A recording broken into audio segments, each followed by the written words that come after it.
West Cork is very delicious, yes. But we're heading to a place called Clonakilty. The pudding, yeah, you love the pudding. The vegetarian pudding is great too. I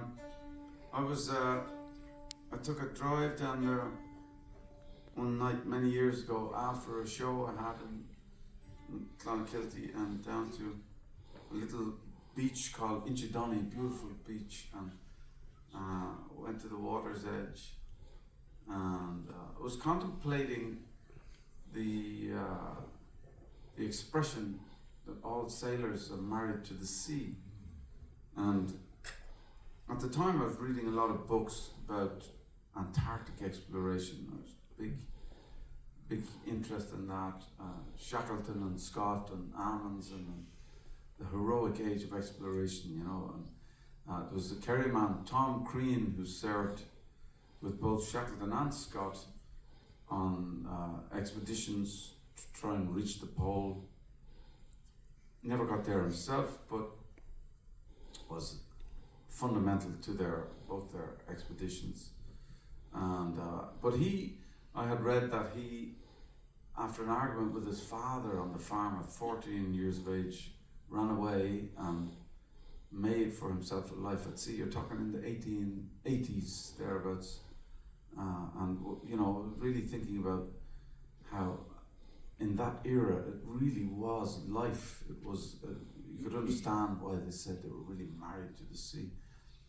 And so, you know, there was this imagined courtship, I suppose, between him or anybody who was making such a monumental decision, standing there deciding, but an imagined courtship between this man and the sea. And eventually, you know, this piece of music kicks in after she has relented and given in to his courtship. Line. And this piece of music really symbolizes, I suppose, their life together, and the wedding and the beautiful life they have, until at a certain point, you know, age takes its toll inevitably on his human form, and music begins to slow, and ultimately his life ends, of course. And on the record then, the sea rears up with wrath and fury, realizing that she's been kind of tricked again and left all alone once more.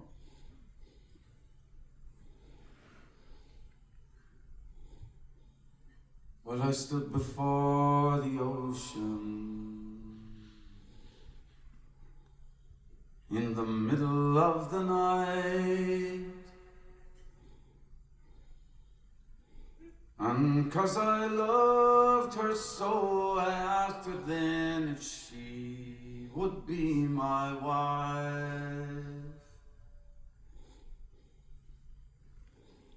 And then I closed my eyes and waited,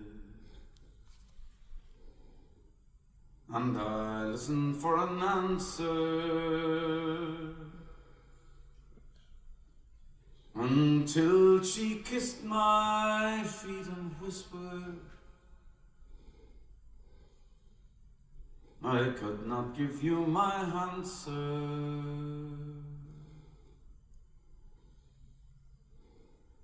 And then as she walked me up and down along the shore,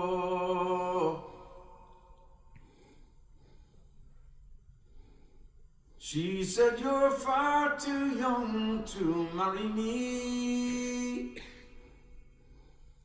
for I am old as old can be, and I've been wed with many men, but for all my love I've far outlived them all.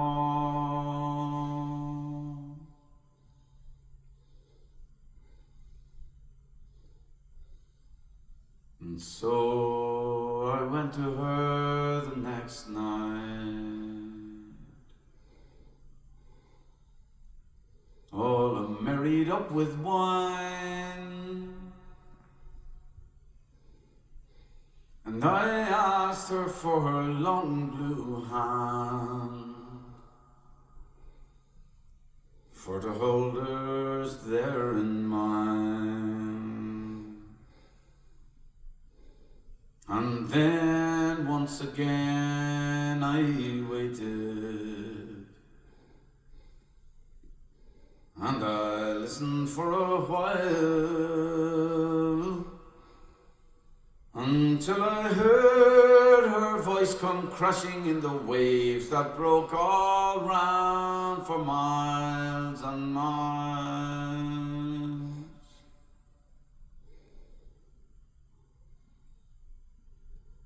She said, how could I place my trust in thee, when I am bound and you are free? See, so many men have took my hand, and so many of them left me for the land.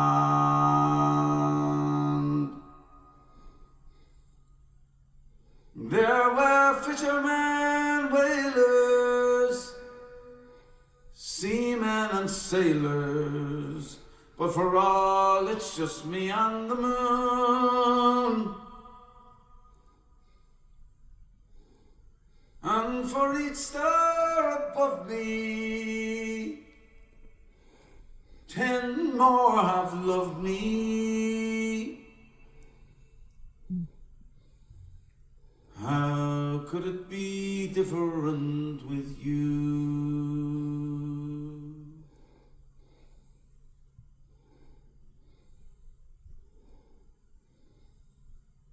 And so, when it was quiet on the third night, I said, my life is in your hands. You can keep me for the time I have,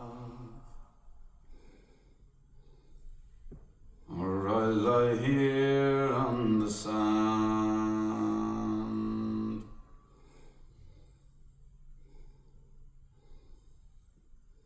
And it was quiet on the third night.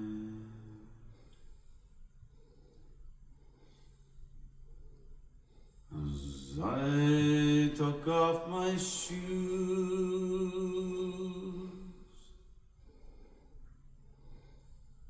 but as I walked into her arms, she said,